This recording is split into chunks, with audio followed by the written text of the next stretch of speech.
Ketika Yesus dan murid-muridnya telah dekat Yerusalem dan tiba di Betfage yang terletak di Bukit Zaitun, Yesus menyuruh 2 orang muridnya dengan pesan, "Pergilah ke kampung yang di depanmu itu, dan di situ kamu akan segera menemukan seekor keledai betina tertambat, dan anaknya ada dekatnya.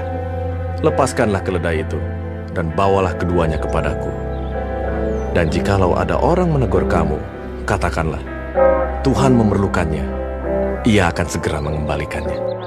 Hal itu terjadi supaya genaplah firman yang disampaikan oleh Nabi. "Katakanlah kepada putri Sion, lihat, rajamu datang kepadamu. Ia lemah lembut dan mengendarai seekor keledai beban yang mudah." Maka pergilah murid-murid itu dan berbuat seperti yang ditugaskan Yesus kepada mereka. Mereka membawa keledai betina itu bersama anaknya, lalu mengalasinya dengan pakaian mereka, dan Yesus pun naik ke atasnya. Orang banyak yang sangat besar jumlahnya menghamparkan pakaiannya di jalan. Ada pula yang memotong ranting-ranting dari pohon-pohon dan menyebarkannya di jalan. Dan orang banyak yang berjalan di depan Yesus dan yang mengikutinya dari belakang berseru, katanya, "Hosana bagi anak Daud, diberkatilah dia yang datang dalam nama Tuhan. Dan ketika ia masuk ke Yerusalem, gemparlah seluruh kota itu, dan orang berkata, Siapakah orang ini? dan orang banyak itu menyahut. Inilah Nabi Yesus dari Nazaret di Galilea. Lalu Yesus masuk ke bait Allah dan mengusir semua orang yang berjual beli di halaman bait Allah. Ia membalikkan meja-meja penukar uang dan bangku-bangku pedagang merpati dan berkata kepada mereka, "Ada tertulis, rumahku akan disebut rumah doa, tetapi kamu menjadikannya sarang penyamun." Maka datanglah orang-orang buta dan orang-orang timpang kepadanya dalam bait Allah itu, dan mereka disembuhkannya. Tetapi ketika imam-imam kepala dan ahli-ahli Taurat melihat mujizat-mujizat yang dibuatnya itu, dan anak-anak yang berseru dalam bait Allah, "Hosana bagi anak Daud," hati mereka sangat jengkel. Lalu mereka berkata kepadanya, "Engkau dengar apa yang dikatakan anak-anak ini?" Kata Yesus kepada mereka, "Aku dengar. Belum pernahkah kamu baca? Dari mulut bayi-bayi dan anak-anak yang menyusu, engkau telah menyediakan puji-pujian." Lalu ia meninggalkan mereka dan pergi keluar kota ke Betania dan bermalam di situ. Pada pagi-pagi hari dalam perjalanannya kembali ke kota, Yesus merasa lapar. Dekat jalan ia melihat pohon ara, lalu pergi ke situ. Tetapi ia tidak mendapat apa-apa pada pohon itu selain daun-daun saja. Katanya kepada pohon itu, "Engkau tidak akan berbuah lagi selama-lamanya." dan seketika itu juga keringlah pohon ara itu.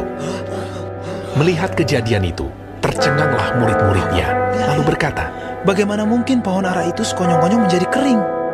Yesus menjawab mereka, "Aku berkata kepadamu, sesungguhnya jika kamu percaya dan tidak bimbang, kamu bukan saja akan dapat berbuat apa yang kuperbuat dengan pohon ara itu, tetapi juga jikalau kamu berkata kepada gunung ini, beranjaklah dan tercampaklah ke dalam laut, hal itu akan terjadi. Dan apa saja yang kamu minta dalam doa dengan penuh kepercayaan, kamu akan menerimanya."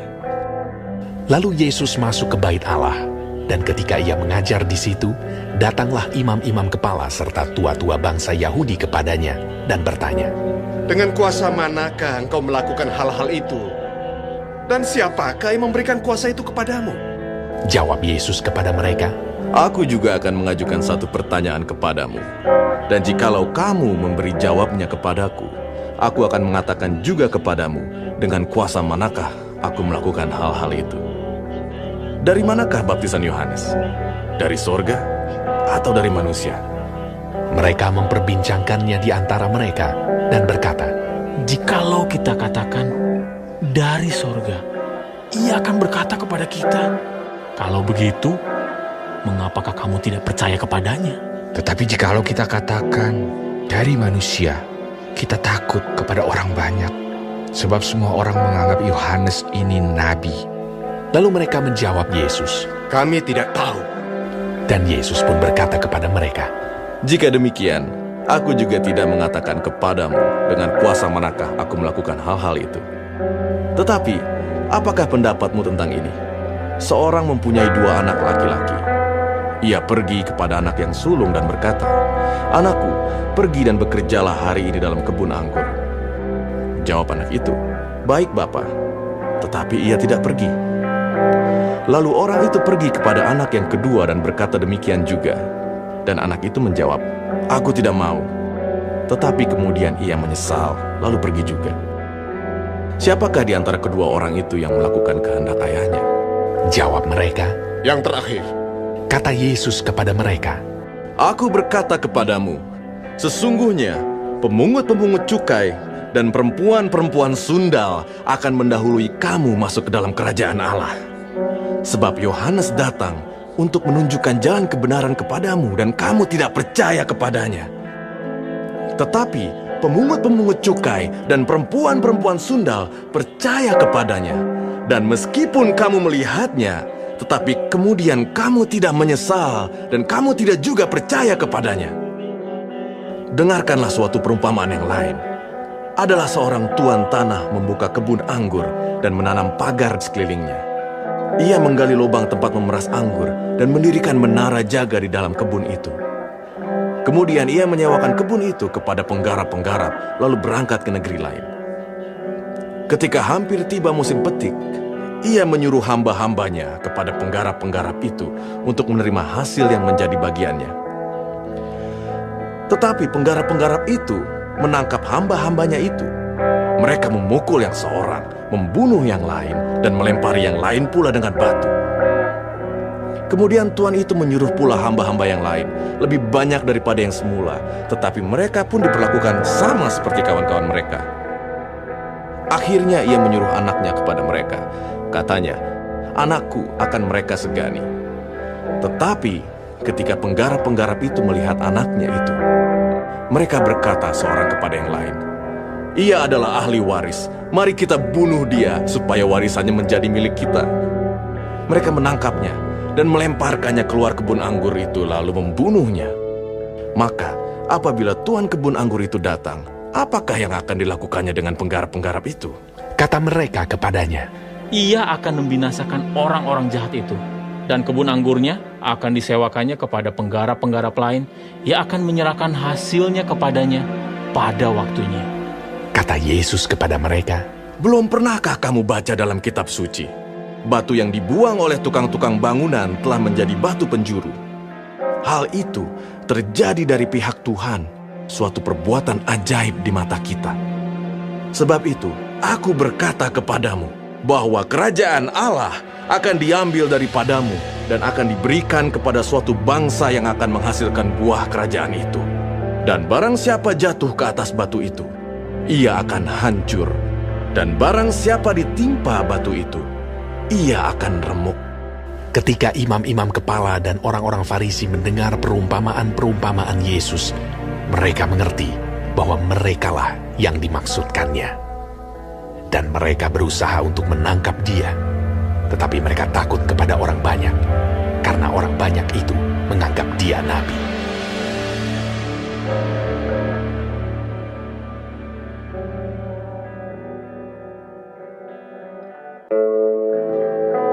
Lalu Yesus berbicara pula dalam perumpamaan kepada mereka. Hal kerajaan sorga seumpama seorang raja yang mengadakan perjamuan kawin untuk anaknya. Ia menyuruh hamba-hambanya memanggil orang-orang yang telah diundang ke perjamuan kawin itu, tetapi orang-orang itu tidak mau datang. Ia menyuruh pula hamba-hamba lain. Pesannya, katakanlah kepada orang-orang yang diundang itu, sesungguhnya hidangan telah kusediakan, lembu-lembu jantan dan ternak piaraanku telah disembelih, semuanya telah tersedia. Datanglah ke perjamuan kawin ini. Tetapi orang-orang yang diundang itu tidak mengindahkannya. Ada yang pergi ke ladangnya, ada yang pergi mengurus usahanya, dan yang lain menangkap hamba-hambanya itu, menyiksanya dan membunuhnya. Maka murkalah raja itu, lalu menyuruh pasukannya ke sana untuk membinasakan pembunuh-pembunuh itu dan membakar kota mereka. Sesudah itu ia berkata kepada hamba-hambanya, perjamuan kawin telah tersedia, tetapi orang-orang yang diundang tadi tidak layak untuk itu. Sebab itu, pergilah ke persimpangan-persimpangan jalan dan undanglah setiap orang yang kamu jumpai di sana ke perjamuan kawin itu. Maka pergilah hamba-hamba itu, dan mereka mengumpulkan semua orang yang dijumpainya di jalan-jalan, orang-orang jahat dan orang-orang baik, sehingga penuhlah ruangan perjamuan kawin itu dengan tamu. Ketika raja itu masuk untuk bertemu dengan tamu-tamu itu, ia melihat seorang yang tidak berpakaian pesta. Ia berkata kepadanya, "Hai saudara, bagaimana engkau masuk kemari dengan tidak mengenakan pakaian pesta?" Tetapi orang itu diam saja. Lalu kata raja itu kepada hamba-hambanya, "Ikatlah kaki dan tangannya, dan campakkanlah orang itu ke dalam kegelapan yang paling gelap. Di sanalah akan terdapat ratap dan kertak gigi. Sebab banyak yang dipanggil, tetapi sedikit yang dipilih." Kemudian pergilah orang-orang Farisi. Mereka berunding bagaimana mereka dapat menjerat Yesus dengan suatu pertanyaan. Mereka menyuruh murid-murid mereka bersama-sama orang-orang Herodian bertanya kepadanya, "Guru, kami tahu engkau adalah seorang yang jujur dan dengan jujur mengajar jalan Allah. Dan engkau tidak takut kepada siapapun juga, sebab engkau tidak mencari muka. Katakanlah kepada kami pendapatmu. Apakah diperbolehkan membayar pajak kepada Kaisar atau tidak?" Tetapi Yesus mengetahui kejahatan hati mereka itu, lalu berkata, "Mengapa kamu mencobai aku, hai orang-orang munafik? Tunjukkanlah kepadaku mata uang untuk pajak itu." Mereka membawa suatu dinar kepadanya. Maka ia bertanya kepada mereka, "Gambar dan tulisan siapakah ini?" Jawab mereka. "Gambar dan tulisan Kaisar." Lalu kata Yesus kepada mereka, "Berikanlah kepada Kaisar apa yang wajib kamu berikan kepada Kaisar, dan kepada Allah apa yang wajib kamu berikan kepada Allah." Mendengar itu, heranlah mereka dan meninggalkan Yesus, lalu pergi. Pada hari itu, datanglah kepada Yesus beberapa orang Saduki yang berpendapat bahwa tidak ada kebangkitan. Mereka bertanya kepadanya, Guru, Musa mengatakan bahwa jika seorang mati dengan tiada meninggalkan anak, saudaranya harus kawin dengan istrinya itu dan membangkitkan keturunan bagi saudaranya itu. Tetapi di antara kami ada 7 orang bersaudara. Yang pertama kawin, tetapi kemudian mati. Dan karena ia tidak mempunyai keturunan, ia meninggalkan istrinya itu bagi saudaranya. Demikian juga yang kedua, dan yang ketiga, sampai dengan yang ketujuh. Dan akhirnya, sesudah mereka semua, perempuan itu pun mati. Siapakah di antara ke-7 orang itu yang menjadi suami perempuan itu pada hari kebangkitan? Sebab mereka semua telah beristikan dia." Yesus menjawab mereka, "Kamu sesat, sebab kamu tidak mengerti kitab suci maupun kuasa Allah. Karena pada waktu kebangkitan, orang tidak kawin dan tidak dikawinkan, melainkan hidup seperti malaikat di sorga. Tetapi, tentang kebangkitan orang-orang mati, tidakkah kamu baca apa yang difirmankan Allah ketika ia bersabda, 'Akulah Allah Abraham, Allah Ishak, dan Allah Yakub'? Ia bukanlah Allah orang mati, melainkan Allah orang hidup." Orang banyak yang mendengar itu takjub akan pengajarannya. Ketika orang-orang Farisi mendengar bahwa Yesus telah membuat orang-orang Saduki itu bungkam, berkumpullah mereka, dan seorang dari mereka, seorang ahli Taurat, bertanya untuk mencobai dia. Guru, hukum manakah yang terutama dalam hukum Taurat? Jawab Yesus kepadanya, "Kasihilah Tuhan Allahmu dengan segenap hatimu, dan dengan segenap jiwamu, dan dengan segenap akal budimu. Itulah hukum yang terutama dan yang pertama. Dan hukum yang kedua, yang sama dengan itu, ialah kasihilah sesamamu manusia seperti dirimu sendiri. Pada kedua hukum inilah tergantung seluruh hukum Taurat dan kitab para nabi." Ketika orang-orang Farisi sedang berkumpul, Yesus bertanya kepada mereka, katanya, "Apakah pendapatmu tentang Mesias? Anak siapakah dia?" Kata mereka kepadanya, Anak Daud. katanya kepada mereka, "Jika demikian, bagaimanakah Daud oleh pimpinan roh dapat menyebut dia tuannya?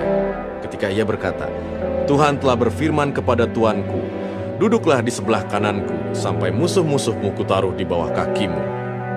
Jadi, jika Daud menyebut dia tuannya, bagaimana mungkin ia anaknya pula?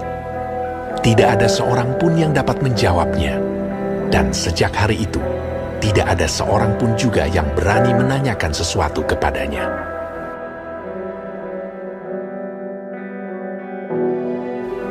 Maka berkatalah Yesus kepada orang banyak dan kepada murid-muridnya, katanya, Ahli-ahli Taurat dan orang-orang Farisi telah menduduki kursi Musa. Sebab itu, turutilah dan lakukanlah segala sesuatu yang mereka ajarkan kepadamu. Tetapi, janganlah kamu turuti perbuatan-perbuatan mereka, karena mereka mengajarkannya tetapi tidak melakukannya. Mereka mengikat beban-beban berat, lalu meletakkannya di atas bahu orang, tetapi mereka sendiri tidak mau menyentuhnya. Semua pekerjaan yang mereka lakukan hanya dimaksud supaya dilihat orang. Mereka memakai tali sembahyang yang lebar dan jubah yang panjang. Mereka suka duduk di tempat terhormat dalam perjamuan dan di tempat terdepan di rumah ibadat. Mereka suka menerima penghormatan di pasar dan suka dipanggil rabi. Tetapi kamu, janganlah kamu disebut rabi, karena hanya satu rabimu dan kamu semua adalah saudara. Dan janganlah kamu menyebut siapapun bapa di bumi ini, karena hanya satu bapamu, yaitu Dia yang di sorga. Janganlah pula kamu disebut pemimpin, karena hanya satu pemimpinmu, yaitu Mesias. Barang siapa terbesar di antara kamu, hendaklah ia menjadi pelayanmu. Dan barang siapa meninggikan diri, ia akan direndahkan. Dan barang siapa merendahkan diri, ia akan ditinggikan. Celakalah kamu, hai ahli-ahli Taurat dan orang-orang Farisi. Hai kamu orang-orang munafik, karena kamu menutup pintu-pintu kerajaan sorga di depan orang. Sebab kamu sendiri tidak masuk, dan kamu merintangi mereka yang berusaha untuk masuk. Celakalah kamu, hai ahli-ahli Taurat dan orang-orang Farisi. Hai kamu orang-orang munafik, sebab kamu menelan rumah janda-janda, sedang kamu mengelabui mata orang dengan doa yang panjang-panjang. Sebab itu, kamu pasti akan menerima hukuman yang lebih berat. Celakalah kamu, hai ahli-ahli Taurat dan orang-orang Farisi. Hai kamu orang-orang munafik, sebab kamu mengarungi lautan dan menjelajah daratan untuk mentobatkan satu orang saja menjadi penganut agamamu. Dan sesudah ia bertobat, kamu menjadikan dia orang neraka yang 2 kali lebih jahat daripada kamu sendiri. Celakalah kamu, hai pemimpin-pemimpin buta yang berkata, bersumpah demi bait suci, sumpah itu tidak sah. Tetapi bersumpah demi emas bait suci, sumpah itu mengikat. Hai kamu orang-orang bodoh dan orang-orang buta, apakah yang lebih penting, emas atau bait suci yang menguduskan emas itu? Bersumpah demi mezbah, sumpah itu tidak sah. Tetapi bersumpah demi persembahan yang ada di atasnya, sumpah itu mengikat. Hai kamu orang-orang buta, apakah yang lebih penting, persembahan atau mezbah yang menguduskan persembahan itu? Karena itu, barang siapa bersumpah demi mezbah, ia bersumpah demi mezbah dan juga demi segala sesuatu yang terletak di atasnya. Dan barang siapa bersumpah demi bait suci, ia bersumpah demi bait suci dan juga demi Dia yang diam di situ. Dan barang siapa bersumpah demi sorga, ia bersumpah demi tahta Allah dan juga demi Dia yang bersemayam di atasnya. Celakalah kamu, hai ahli-ahli Taurat dan orang-orang Farisi. Hai kamu orang-orang munafik. Sebab persepuluhan dari selasih, adas manis dan jintan kamu bayar. Tetapi yang terpenting dalam hukum Taurat kamu abaikan, yaitu keadilan dan belas kasihan dan kesetiaan. Yang satu harus dilakukan, dan yang lain jangan diabaikan. Hai kamu pemimpin-pemimpin buta, nyamuk kamu tapiskan dari dalam minumanmu, tetapi unta yang di dalamnya kamu telan. Celakalah kamu, hai ahli-ahli Taurat dan orang-orang Farisi. Hai kamu orang-orang munafik, sebab cawan dan pinggan kamu bersihkan sebelah luarnya, tetapi sebelah dalamnya penuh rampasan dan kerakusan. Hai orang Farisi yang buta, bersihkanlah dahulu sebelah dalam cawan itu, maka sebelah luarnya juga akan bersih. Celakalah kamu, hai ahli-ahli Taurat dan orang-orang Farisi, hai kamu orang-orang munafik. Sebab kamu sama seperti kuburan yang dilabur putih, yang sebelah luarnya memang bersih tampaknya, tetapi yang sebelah dalamnya penuh tulang belulang dan pelbagai jenis kotoran. Demikian jugalah kamu. Di sebelah luar kamu tampaknya benar di mata orang, tetapi di sebelah dalam kamu penuh kemunafikan dan kedurjanaan. Celakalah kamu, hai ahli-ahli Taurat dan orang-orang Farisi, hai kamu orang-orang munafik, sebab kamu membangun makam nabi-nabi dan memperindah tugu orang-orang saleh, dan berkata, jika kami hidup di zaman nenek moyang kita, tentulah kami tidak ikut dengan mereka dalam pembunuhan nabi-nabi itu. Tetapi dengan demikian, kamu bersaksi terhadap diri kamu sendiri bahwa kamu adalah keturunan pembunuh nabi-nabi itu. Jadi, penuhilah juga takaran nenek moyangmu. Hai kamu ular-ular, hai kamu keturunan ular beludak, bagaimanakah mungkin kamu dapat meluputkan diri dari hukuman neraka? Sebab itu, lihatlah, aku mengutus kepadamu nabi-nabi, orang-orang bijaksana dan ahli-ahli Taurat. Separuh di antara mereka akan kamu bunuh dan kamu salibkan, yang lain akan kamu sesah di rumah-rumah ibadatmu, dan kamu aniaya dari kota ke kota, supaya kamu menanggung akibat penumpahan darah orang yang tidak bersalah, mulai dari Habel, orang benar itu, sampai kepada Zakaria anak Berekhya, yang kamu bunuh di antara tempat kudus dan mezbah. Aku berkata kepadamu, sesungguhnya semuanya ini akan ditanggung angkatan ini. Yerusalem, Yerusalem, engkau yang membunuh nabi-nabi dan melempari dengan batu orang-orang yang diutus kepadamu. Berkali-kali aku rindu mengumpulkan anak-anakmu, sama seperti induk ayam mengumpulkan anak-anaknya di bawah sayapnya. Tetapi kamu tidak mau. Lihatlah, rumahmu ini akan ditinggalkan dan menjadi sunyi. Dan aku berkata kepadamu, mulai sekarang kamu tidak akan melihat aku lagi, hingga kamu berkata, diberkatilah dia yang datang dalam nama Tuhan.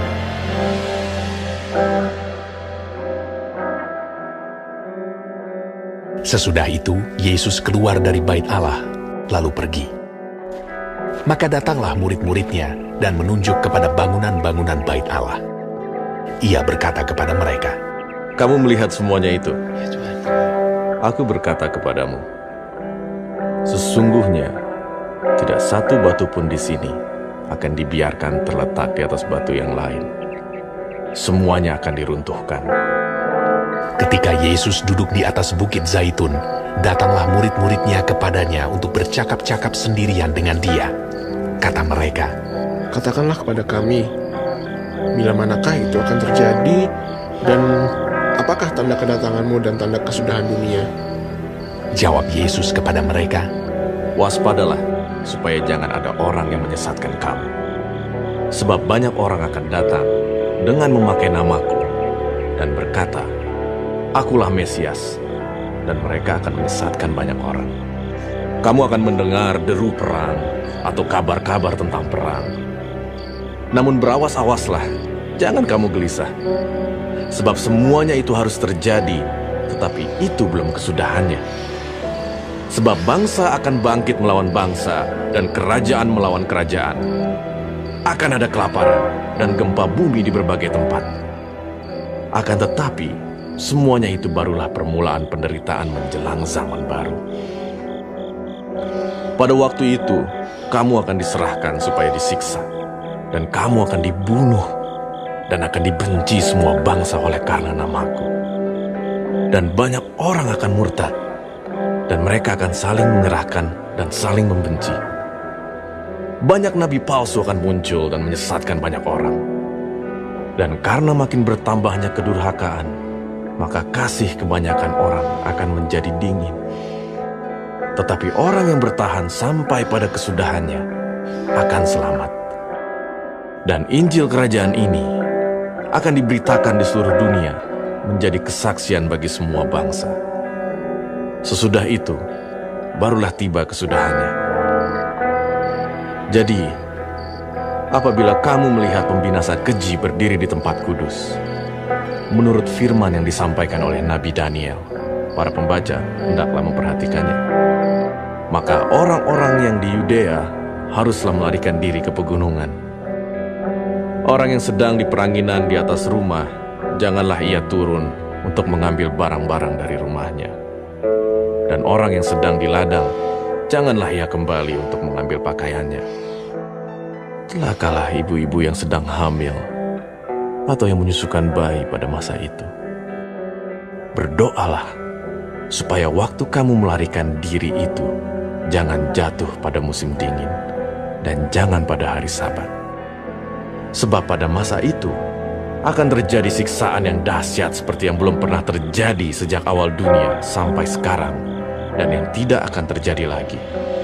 Dan sekiranya waktunya tidak dipersingkat, maka dari segala yang hidup tidak akan ada yang selamat. Akan tetapi, oleh karena orang-orang pilihan, waktu itu akan dipersingkat. Pada waktu itu, jika orang berkata kepada kamu, "Lihat, Mesias ada di sini," atau "Mesias ada di sana," jangan kamu percaya.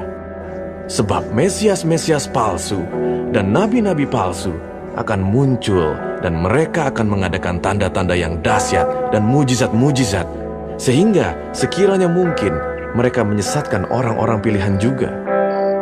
Camkanlah, aku sudah mengatakannya terlebih dahulu kepadamu. Jadi, apabila orang berkata kepadamu, "Lihat, ia ada di padang gurun," janganlah kamu pergi ke situ. Atau, "Lihat, ia ada di dalam bilik," janganlah kamu percaya. Sebab sama seperti kilat memancar dari sebelah timur dan melontarkan cahayanya sampai ke barat, demikian pula lah kelak kedatangan Anak Manusia. Di mana ada bangkai, di situ burung nazar berkerumun. Segera sesudah siksaan pada masa itu, matahari akan menjadi gelap, dan bulan tidak bercahaya, dan bintang-bintang akan berjatuhan dari langit, dan kuasa-kuasa langit akan goncang. Pada waktu itu, akan tampak tanda Anak Manusia di langit, dan semua bangsa di bumi akan meratap, dan mereka akan melihat Anak Manusia itu datang di atas awan-awan di langit, dengan segala kekuasaan dan kemuliaannya. Dan ia akan menyuruh keluar malaikat-malaikatnya dengan meniup sangkakala yang dahsyat bunyinya, dan mereka akan mengumpulkan orang-orang pilihannya dari keempat penjuru bumi, dari ujung langit yang satu ke ujung langit yang lain. Tariklah pelajaran dari perumpamaan tentang pohon ara. Apabila ranting-rantingnya melembut dan mulai bertunas, kamu tahu bahwa musim panas sudah dekat. Demikian juga, jika kamu melihat semuanya ini, ketahuilah bahwa waktunya sudah dekat, sudah di ambang pintu. Aku berkata kepadamu, sesungguhnya angkatan ini tidak akan berlalu sebelum semuanya ini terjadi. Langit dan bumi akan berlalu, tetapi perkataanku tidak akan berlalu. Tetapi tentang hari dan saat itu, tidak seorang pun yang tahu. Malaikat-malaikat di sorga tidak, dan anak pun tidak, hanya Bapa sendiri. Sebab sebagaimana halnya pada zaman Nuh, demikian pula halnya kelak pada kedatangan Anak Manusia. Sebab sebagaimana mereka pada zaman sebelum air bah itu makan dan minum, kawin dan mengawinkan, sampai kepada hari Nuh masuk ke dalam bahtera, dan mereka tidak tahu akan sesuatu sebelum air bah itu datang dan melenyapkan mereka semua, demikian pula lah halnya kelak pada kedatangan Anak Manusia. Pada waktu itu, kalau ada dua orang di ladang, yang seorang akan dibawa dan yang lain akan ditinggalkan. Kalau ada dua orang perempuan sedang memutar batu kilangan, yang seorang akan dibawa dan yang lain akan ditinggalkan. Karena itu, berjaga-jagalah, sebab kamu tidak tahu pada hari mana Tuhanmu datang. Tetapi ketahuilah ini, Jika tuan rumah tahu pada waktu mana pada malam hari pencuri akan datang, sudahlah pasti ia berjaga-jaga dan tidak akan membiarkan rumahnya dibongkar. Sebab itu, hendaklah kamu juga siap sedia, karena Anak Manusia datang pada saat yang tidak kamu duga. Siapakah hamba yang setia dan bijaksana yang diangkat oleh tuannya atas orang-orangnya untuk memberikan mereka makanan pada waktunya? Berbahagialah hamba yang didapati tuannya melakukan tugasnya itu ketika tuannya itu datang. Aku berkata kepadamu, sesungguhnya tuannya itu akan mengangkat dia menjadi pengawas segala miliknya. Akan tetapi apabila hamba itu jahat dan berkata di dalam hatinya, Tuanku tidak datang-datang, lalu ia mulai memukul hamba-hamba lain dan makan minum bersama-sama pemabuk-pemabuk, maka tuan hamba itu akan datang pada hari yang tidak disangkakannya dan pada saat yang tidak diketahuinya, dan akan membunuh dia dan membuat dia senasib dengan orang-orang munafik. Di sanalah akan terdapat ratapan dan kertakan gigi.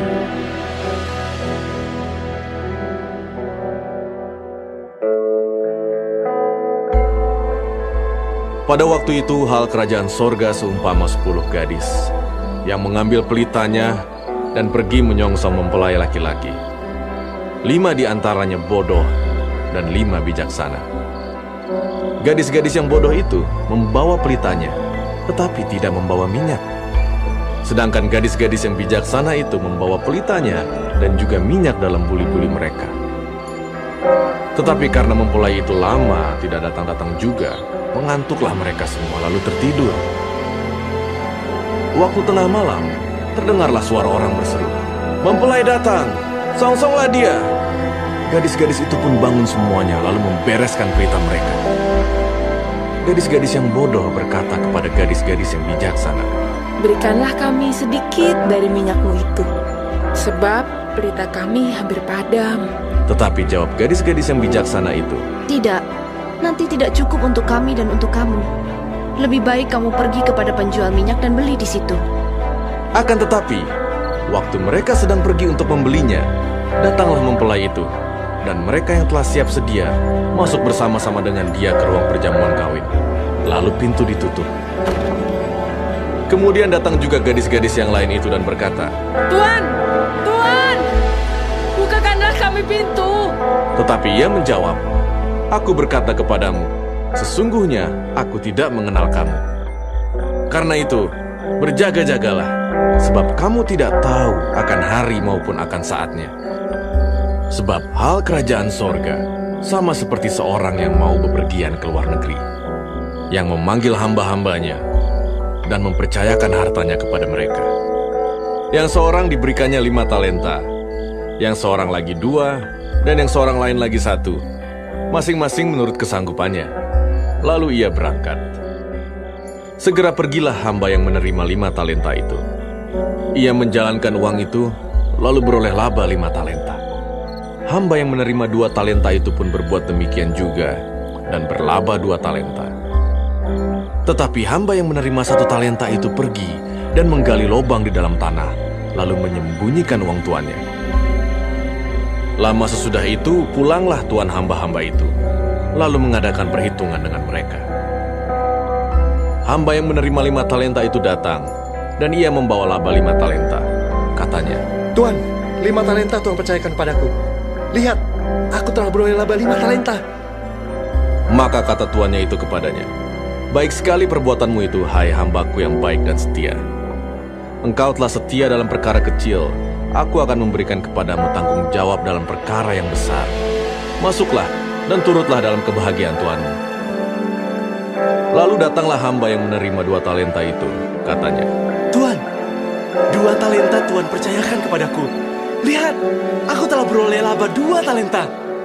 Maka kata tuannya itu kepadanya, Baik sekali perbuatanmu itu, hai hambaku yang baik dan setia. Engkau telah setia memikul tanggung jawab dalam perkara yang kecil. Aku akan memberikan kepadamu tanggung jawab dalam perkara yang besar.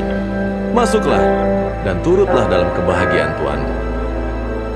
Kini, datanglah juga hamba yang menerima 1 talenta itu dan berkata, Tuan, Aku tahu bahwa Tuhan adalah manusia yang kejam yang menuai di tempat di mana Tuhan tidak menabur, dan yang memungut dari tempat di mana Tuhan tidak menanam. Karena itu, aku takut dan pergi menyembunyikan talenta Tuhan itu di dalam tanah. Ini, terimalah kepunyaan Tuhan.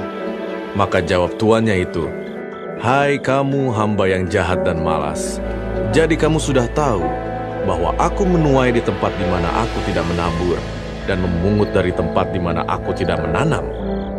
Karena itu sudahlah seharusnya uangku itu kau berikan kepada orang yang menjalankan uang, supaya sekembaliku aku menerimanya serta dengan bunganya.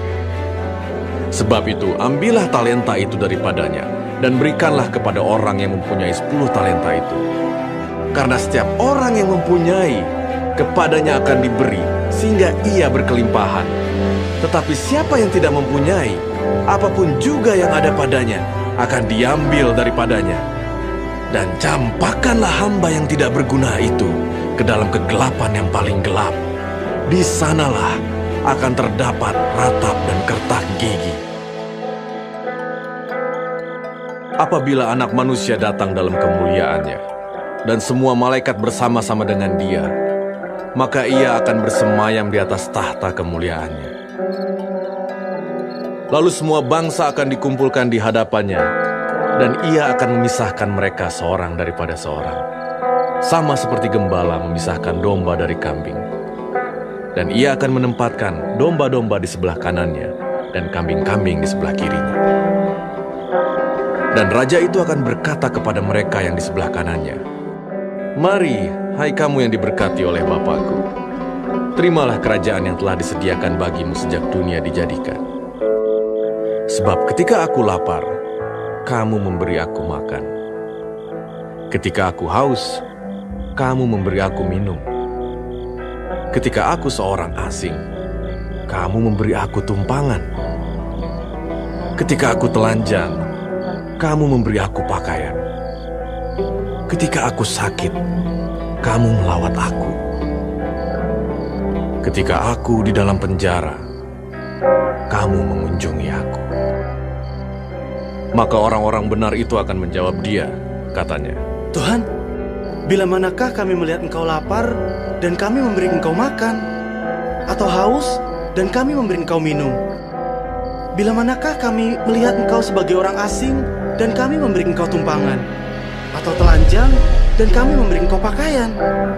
Bila manakah kami melihat Engkau sakit atau dalam penjara dan kami mengunjungi Engkau?" Dan raja itu akan menjawab mereka, "Aku berkata kepadamu, sesungguhnya segala sesuatu yang kamu lakukan untuk salah seorang dari saudaraku yang paling hina ini, kamu telah melakukannya untuk aku." Dan ia akan berkata juga kepada mereka yang di sebelah kirinya, "Enyahlah dari hadapanku, hai kamu orang-orang terkutuk. Enyahlah ke dalam api yang kekal yang telah sedia untuk iblis dan malaikat-malaikatnya. Sebab ketika aku lapar, kamu tidak memberi aku makan. Ketika aku haus, kamu tidak memberi aku minum. Ketika aku seorang asing, kamu tidak memberi aku tumpangan. Ketika aku telanjang, kamu tidak memberi aku pakaian. Ketika aku sakit dan dalam penjara, kamu tidak melawat aku." Lalu mereka pun akan menjawab dia, katanya, "Tuhan, bila manakah kami melihat Engkau lapar, atau haus, atau sebagai orang asing, atau telanjang atau sakit, atau dalam penjara dan kami tidak melayani Engkau?" Maka ia akan menjawab mereka, "Aku berkata kepadamu, sesungguhnya segala sesuatu yang tidak kamu lakukan untuk salah seorang dari yang paling hina ini, kamu tidak melakukannya juga untuk aku." Dan mereka ini akan masuk ke tempat siksaan yang kekal, tetapi orang benar ke dalam hidup yang kekal.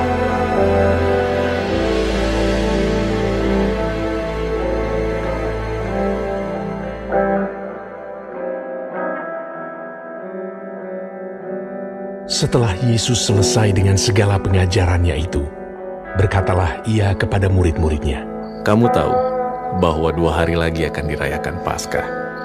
Maka Anak Manusia akan diserahkan untuk disalibkan."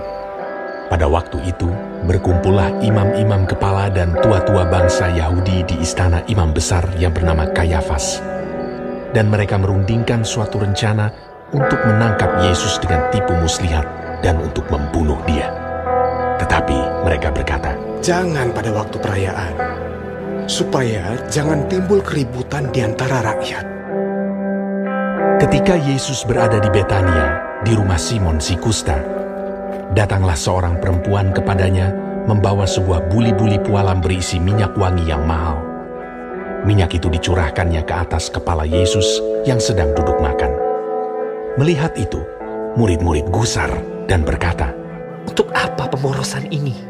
Sebab minyak itu dapat dijual dengan mahal, dan uangnya dapat diberikan kepada orang-orang miskin."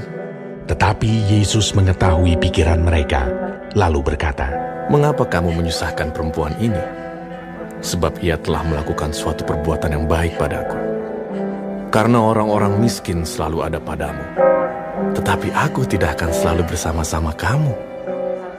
Sebab dengan mencurahkan minyak itu ke tubuhku, ia membuat suatu persiapan untuk penguburanku. Aku berkata kepadamu, sesungguhnya di mana saja Injil ini diberitakan di seluruh dunia, apa yang dilakukannya ini akan disebut juga untuk mengingat dia." Kemudian pergilah seorang dari ke-12 murid itu yang bernama Yudas Iskariot kepada imam-imam kepala. Ia berkata, "Apa yang hendak kamu berikan kepadaku, supaya aku menyerahkan dia kepada kamu?" Mereka membayar 30 uang perak kepadanya. Dan mulai saat itu, ia mencari kesempatan yang baik untuk menyerahkan Yesus. Pada hari pertama dari hari raya roti tidak beragi, datanglah murid-murid Yesus kepadanya dan berkata, "Di mana engkau kehendaki kami mempersiapkan perjamuan Paskah bagimu?" Jawab Yesus, "Pergilah ke kota kepada si Ani, dan katakan kepadanya, pesan guru, waktuku hampir tiba. Di dalam rumahmu lah aku mau merayakan Paskah bersama-sama dengan murid-muridku."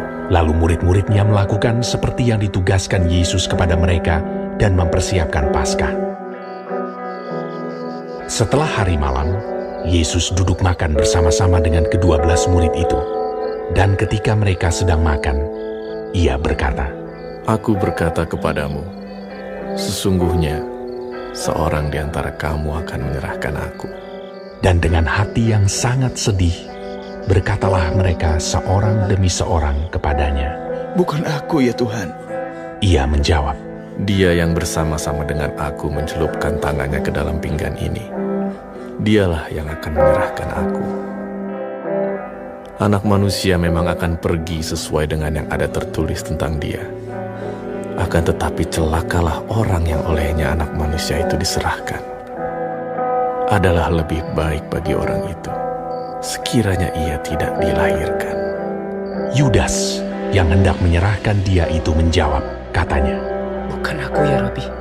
Kata Yesus kepadanya, "Engkau telah mengatakannya."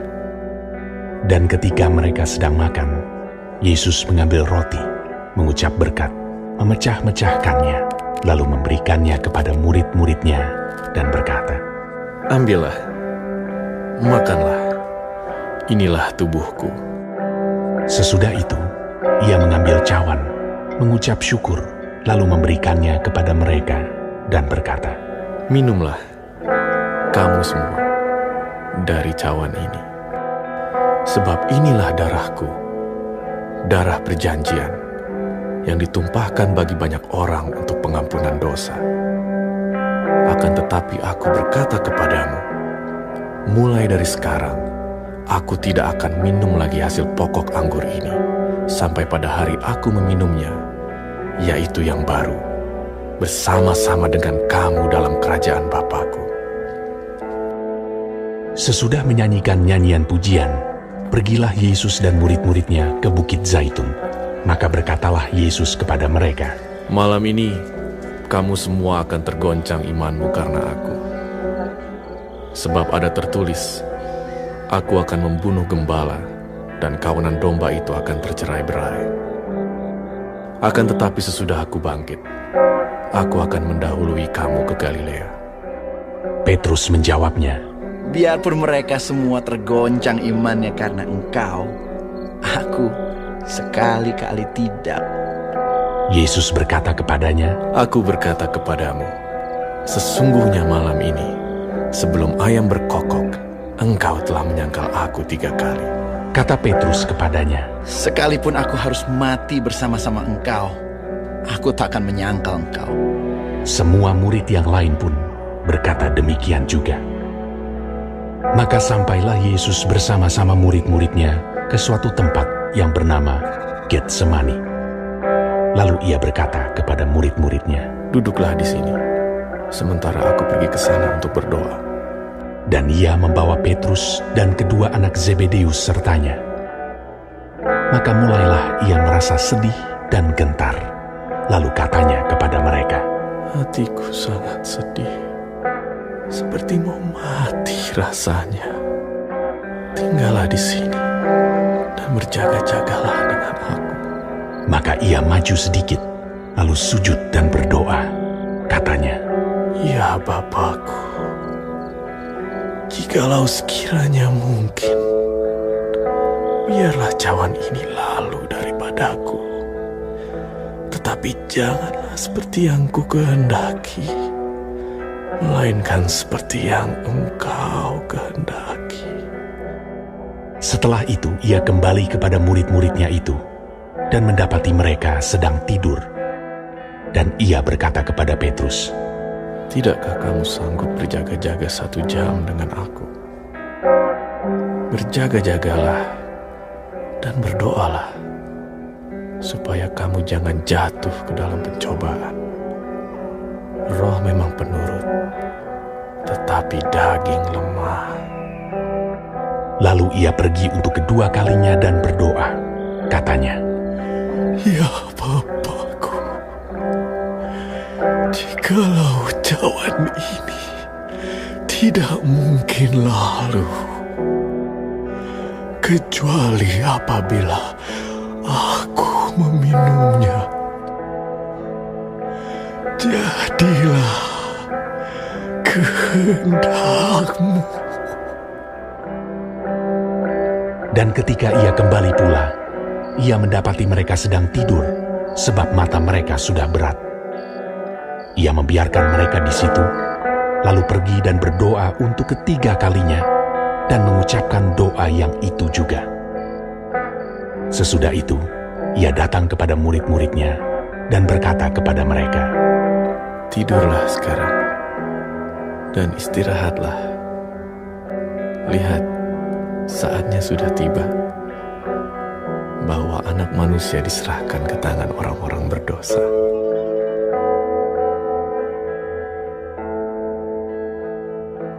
Bangunlah, marilah kita pergi. Dia yang menyerahkan aku sudah dekat. Waktu Yesus masih berbicara, datanglah Yudas, salah seorang dari ke-12 murid itu, dan bersama-sama dia serombongan besar orang yang membawa pedang dan pentung, disuruh oleh imam-imam kepala dan tua-tua bangsa Yahudi. Orang yang menyerahkan dia telah memberitahukan tanda ini kepada mereka. Orang yang akan kucium, itulah dia. Tangkaplah dia. Dan segera ia maju mendapatkan Yesus dan berkata, Salam Nabi. Lalu mencium dia. Tetapi Yesus berkata kepadanya, Hai teman, untuk itukah engkau datang? Maka majulah mereka memegang Yesus dan menangkapnya. Tetapi seorang dari mereka yang menyertai Yesus mengulurkan tangannya, menghunus pedangnya, dan meletakkannya kepada hamba imam besar sehingga putus telinganya. Maka kata Yesus kepadanya, Masukkan pedang itu kembali ke dalam sarungnya, sebab barang siapa menggunakan pedang akan binasa oleh pedang. Atau kau sangka bahwa aku tidak dapat berseru kepada Bapakku supaya ia segera mengirim lebih dari 12 pasukan malaikat membantu aku? Jika begitu, bagaimanakah akan digenapi yang tertulis dalam kitab suci yang mengatakan bahwa harus terjadi demikian? Pada saat itu Yesus berkata kepada orang banyak, Sangkamu aku ini penyamun, maka kamu datang lengkap dengan pedang dan pentung untuk menangkap aku. Padahal tiap-tiap hari aku duduk mengajar di bait Allah dan kamu tidak menangkap aku. Akan tetapi, semua ini terjadi supaya genap yang ada tertulis dalam kitab nabi-nabi. Lalu semua murid itu meninggalkan dia dan melarikan diri. Sesudah mereka menangkap Yesus, mereka membawanya menghadap Kayafas, imam besar. Di situ telah berkumpul ahli-ahli Taurat dan tua-tua. Dan Petrus mengikuti dia dari jauh sampai ke halaman imam besar. Dan setelah masuk ke dalam, ia duduk di antara pengawal-pengawal untuk melihat kesudahan perkara itu. Imam-imam kepala, malah seluruh mahkamah agama mencari kesaksian palsu terhadap Yesus supaya ia dapat dihukum mati. Tetapi mereka tidak memperolehnya, walaupun tampil banyak saksi dusta. Tetapi akhirnya tampillah dua orang yang mengatakan, "Orang ini berkata, aku dapat merubuhkan bait Allah dan membangunnya kembali dalam 3 hari. Lalu imam besar itu berdiri dan berkata kepadanya, Tidakkah engkau memberi jawab atas tuduhan-tuduhan saksi-saksi ini terhadap engkau? Tetapi Yesus tetap diam. Lalu kata imam besar itu kepadanya, Demi Allah yang hidup, katakanlah kepada kami, apakah engkau Mesias, anak Allah atau tidak? Jawab Yesus, Engkau telah mengatakannya. Akan tetapi aku berkata kepadamu, mulai sekarang, kamu akan melihat Anak Manusia duduk di sebelah kanan yang Maha Kuasa dan datang di atas awan-awan di langit.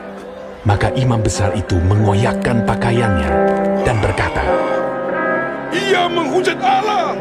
Untuk apa kita perlu saksi lagi? Sekarang telah kamu dengar hujatnya. Bagaimana pendapat kamu? Mereka menjawab dan berkata, Ia harus dihukum mati. Lalu mereka meludahi mukanya dan meninjunya. Orang-orang lain memukul dia dan berkata, Cobalah katakan kepada kami, hai Mesias, siapakah yang memukul engkau? Sementara itu, Petrus duduk di luar di halaman. Maka datanglah seorang hamba perempuan kepadanya, katanya, Engkau juga selalu bersama-sama dengan Yesus, orang Galilea itu. Tetapi ia menyangkalnya di depan semua orang, katanya, Aku tidak tahu apa yang kau maksud. Ketika ia pergi ke pintu gerbang, seorang hamba lain melihat dia dan berkata kepada orang-orang yang ada di situ, Orang ini bersama-sama dengan Yesus orang Nazaret itu. Dan ia menyangkalnya pula dengan bersumpah, Aku tidak kenal orang itu. Tidak lama kemudian, orang-orang yang ada di situ datang kepada Petrus dan berkata, Pasti engkau juga salah seorang dari mereka. Itu nyata dari bahasamu. Maka mulailah Petrus mengutuk dan bersumpah, Aku tidak kenal orang itu. Dan pada saat itu, berkokoklah ayam. Maka teringatlah Petrus akan apa yang dikatakan Yesus kepadanya. Sebelum ayam berkokok, engkau telah menyangkal aku 3 kali. Lalu ia pergi keluar dan menangis dengan sedihnya.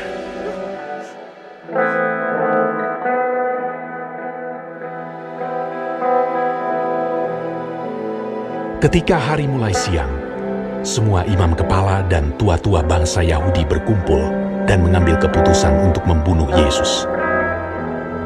Mereka membelenggu dia, lalu membawanya dan menyerahkannya kepada Pilatus, wali negeri itu.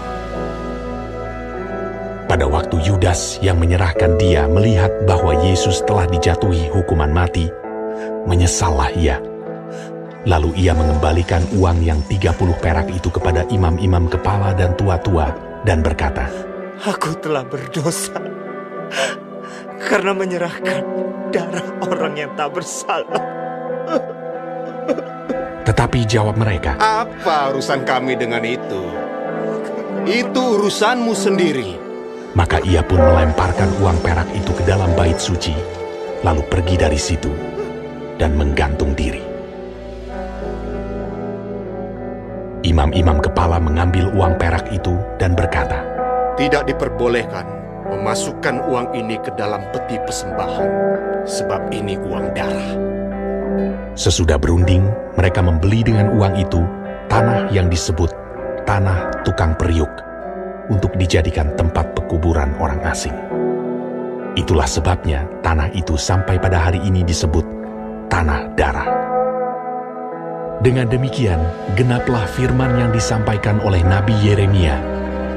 Mereka menerima 30 uang perak, yaitu harga yang ditetapkan untuk seorang menurut penilaian yang berlaku di antara orang Israel. Dan mereka memberikan uang itu untuk tanah tukang periuk, seperti yang dipesankan Tuhan kepadaku. Lalu Yesus dihadapkan kepada wali negeri, dan wali negeri bertanya kepadanya, "Engkaukah Raja orang Yahudi?"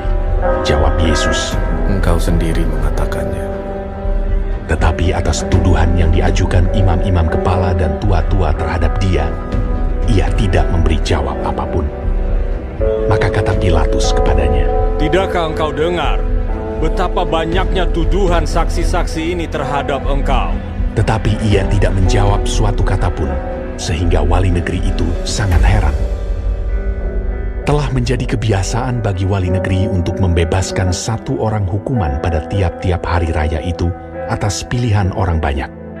Dan pada waktu itu, ada dalam penjara seorang yang terkenal kejahatannya, yang bernama Yesus Barabas.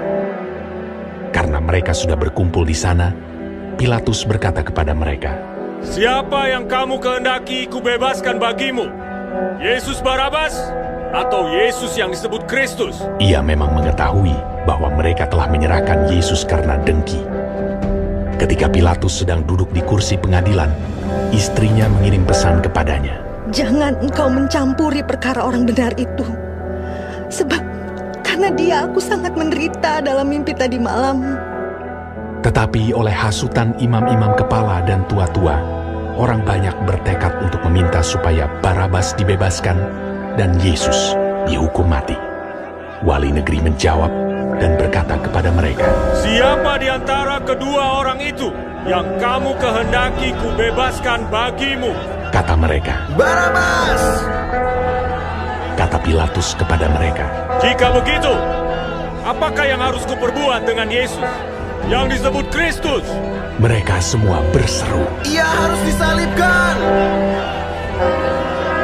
Katanya, "Tetapi kejahatan apakah yang telah dilakukannya?"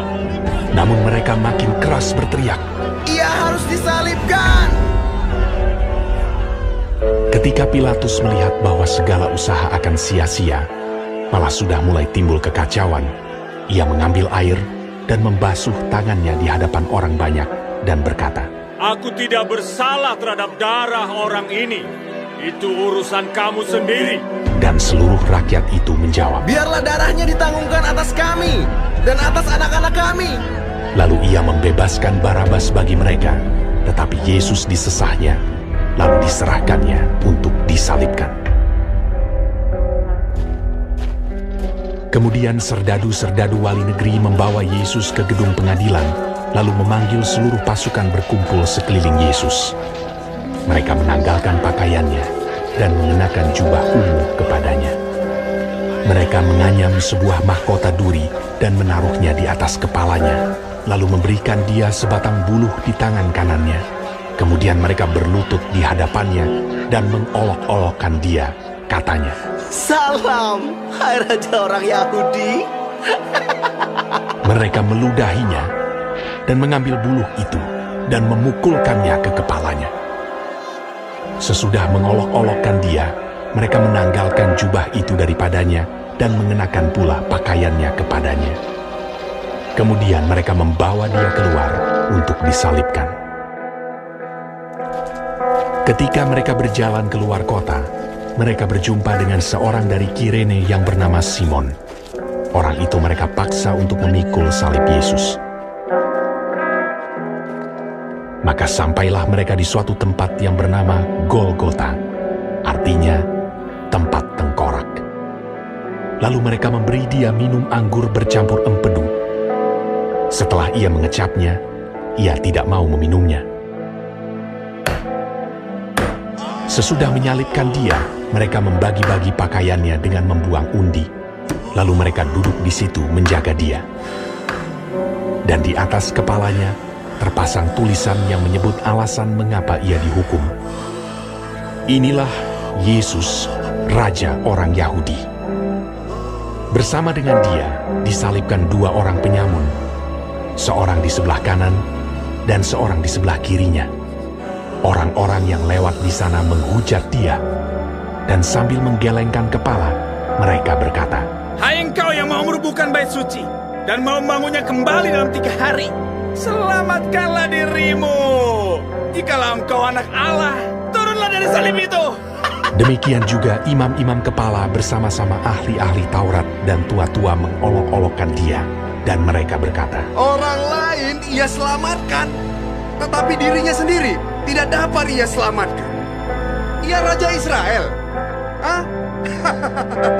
Baiklah, ia turun dari salib itu, dan kami akan percaya kepadanya. Ia menaruh harapannya pada Allah. Baiklah Allah menyelamatkan dia, jikalau Allah berkenan kepadanya. Karena ia telah berkata, Aku adalah anak Allah. Bahkan penyamun-penyamun yang disalibkan bersama-sama dengan dia mencelanya demikian juga.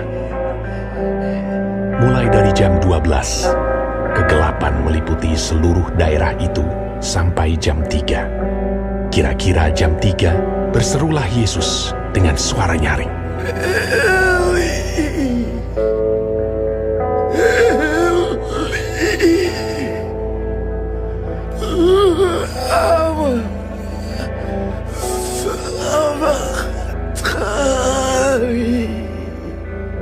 Artinya, Allahku, Allahku, mengapa engkau meninggalkan aku? Mendengar itu, beberapa orang yang berdiri di situ berkata, Ia memanggil Elia. Dan segeralah datang seorang dari mereka.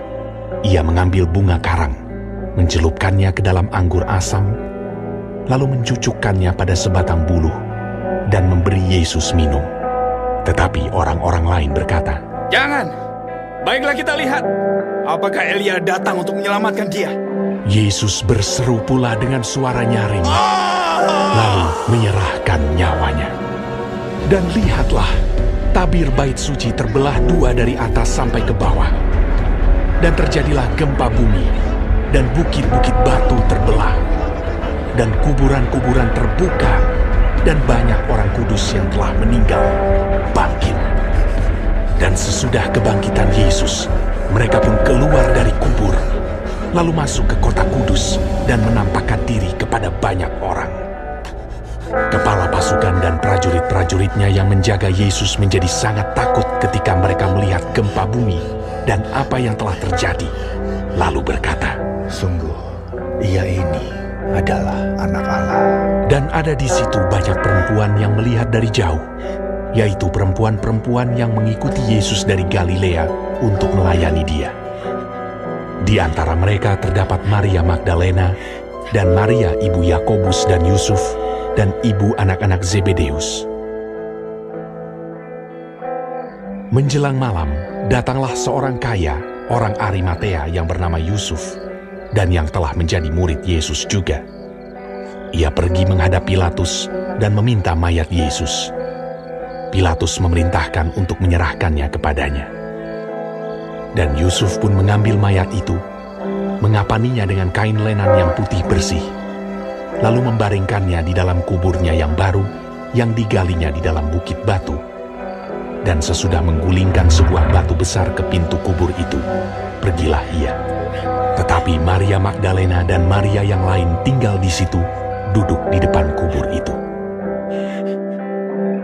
Keesokan harinya, yaitu sesudah hari persiapan, datanglah imam-imam kepala dan orang-orang Farisi bersama-sama menghadap Pilatus. Dan mereka berkata, Tuan, kami ingat bahwa si penyesat itu sewaktu hidupnya berkata, Sesudah 3 hari, aku akan bangkit. Karena itu, perintahkanlah untuk menjaga kubur itu sampai hari yang ketiga. Jikalau tidak, murid-muridnya mungkin datang untuk mencuri dia, lalu mengatakan kepada rakyat, ia telah bangkit dari antara orang mati. Sehingga penyesatan yang terakhir akan lebih buruk akibatnya daripada yang pertama.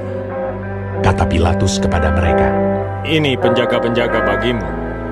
Pergi dan jagalah kubur itu sebaik-baiknya. Maka pergilah mereka, dan dengan bantuan penjaga-penjaga itu, mereka memeterai kubur itu dan menjaganya.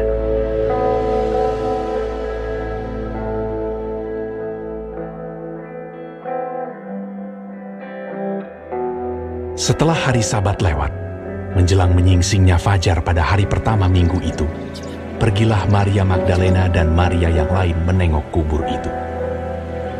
Maka terjadilah gempa bumi yang hebat, sebab seorang malaikat Tuhan turun dari langit dan datang ke batu itu, dan menggulingkannya, lalu duduk di atasnya.